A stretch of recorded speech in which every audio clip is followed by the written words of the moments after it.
la joie d'avancer, la joie d'être ensemble, unis dans la concertation.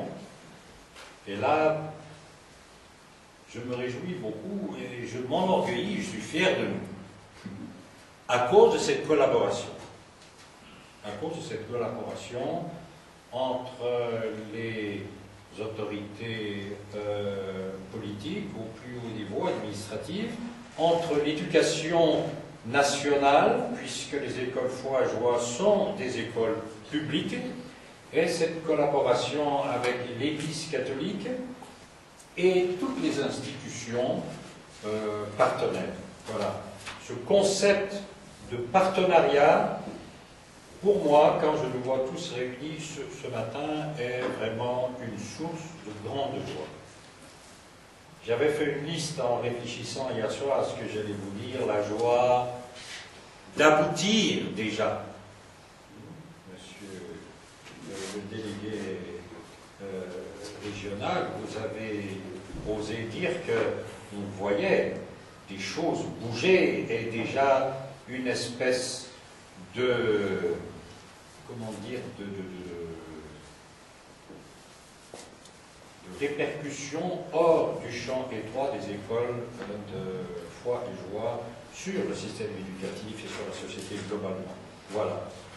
La joie de créer un avenir meilleur à nos enfants et de construire les vraies et uniques fondations du progrès, qui est celle, comme l'a signalé le directeur de Foi et Joie, qui est une vraie éducation.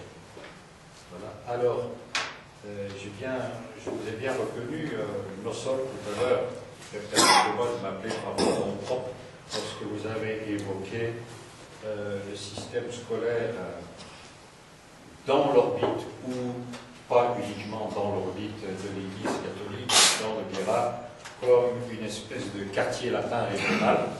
Je crois que ce quartier latin, vous l'avez honoré avec votre français châtié. J'espère que j'aurai été au niveau.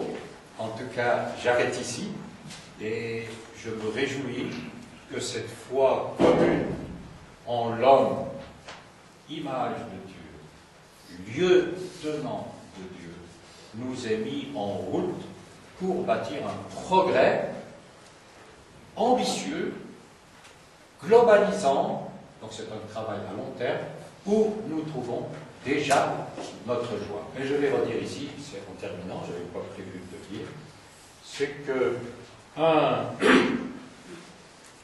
un des fonctionnaires de l'éducation nationale que vous avez envoyé à Foi et Joie, monsieur le délégué régional, que ses collègues voyaient depuis les bureaux d'en face vraiment crouler sous le travail en disant mais tu te fais exploiter par l'Église catholique puisque tu n'as aucun avantage financier là-bas puisque tu touches ton salaire. Et il avait dit ceci, bon c'est un peu à double tranchant ce que je vais dire, mais il a dit ceci, c'est la première fois depuis que je suis fonctionnaire de l'éducation nationale que j'ai le sentiment profond de ne pas voler mon salaire. Excusez-moi.